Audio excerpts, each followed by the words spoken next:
Yes. I don't want him to. I like what he stands for. I like what he does, but he upset too many people, and he upset him really bad. So I don't think he's good for the party. Should Donald Trump run for office? And you go and you talk to people, maybe outside of a cafe, and then you get a little montage of, no, they're not actually feeling it anymore. Now, you've probably seen stuff like this. Maybe the Republican Accountability Project, maybe the Lincoln Project or whatever, like showing that Trump voters are moving on from him. No, that was posted on Fox News. Fox News digital mind. Tucker Carlson's not necessarily going near that yet, but this is interesting. These little rumblings of, oh, maybe they're switching to the DeSantis bus. Take a look at more. You know what? I voted for him for my very first time I voted for him. I don't think it'll be best for our country for him to run for re-election.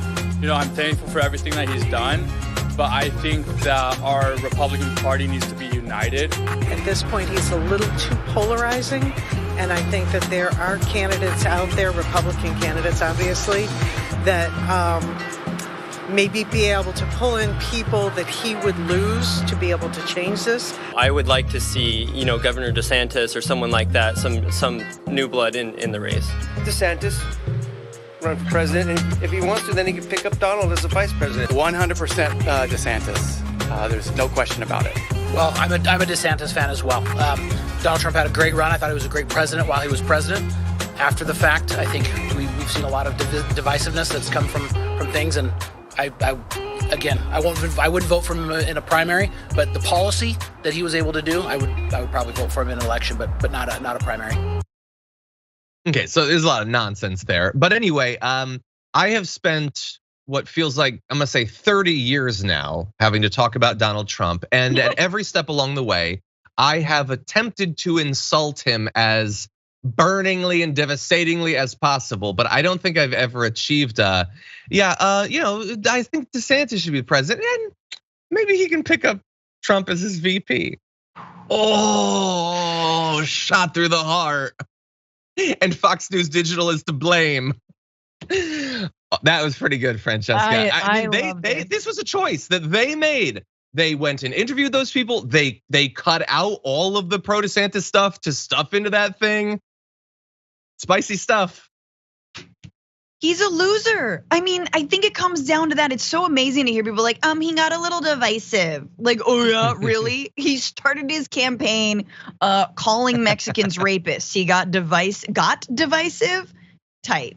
No, it's because he's a loser. It's because he lost. I bet they even liked what happened on January 6th, but they were like, I don't know, a little too much. A little too much on the feces for me. I just love this. I have to say, I don't envision a 2024 in which Donald Trump can step aside to allow Ron DeSantis to be the nominee for the Republican Party. I mean, he will, and maybe he'll rightfully lose to Ron DeSantis, and then we're effed if Joe Biden is the pick. We are, but that's farther down the line. But I don't see a passing of the MAGA crown to DeSantis. What about you? I mean, look, we've been following this as it's developed. I mean, we know apparently Trump's fundraising is down. DeSantis is raising more money now. Now, granted, this is when DeSantis is driving the news constantly by like picking a group in Florida to demonize and just lie about it. Trump largely hasn't been making news.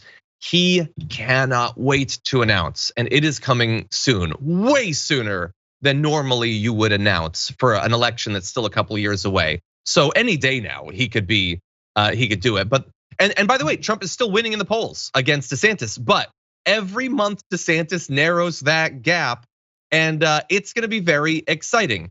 Devastating, by the way. None of this is good, and DeSantis becoming president is a different sort of dystopic nightmare. But if you think that that the news has been a bit boring over the past year or so, wait until if they go at it, it is gonna be scorched earth like you've never seen in a primary before. That's my prediction. Yeah. And then you'll have Ted Cruz in there being like, I too would like to speak. I grew a beard and I would like to be remembered for that. Exactly. And like it just, and everyone's gonna be like, shut up, Ted, we still don't like you, stop. But that's good. I mean, look, Fox News putting it even on the digital platform says something. They're trying to drop subtle hints. It does, and they're gonna be attacked for it. Yeah, and in the end, Ted Cruz is gonna get 2% of the vote. The possum on his face is gonna get 1% of the vote. He's not gonna make a big splash, really.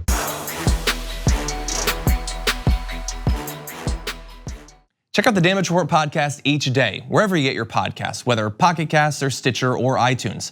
You can join me as I give you the news and stories you want, with a range of co-hosts and interview guests jumping in on the fun each day. Again, that's the Damage Report, wherever you get your podcasts. And if you get them at iTunes, don't forget to rate and review. Sometimes I'll read them live on the show.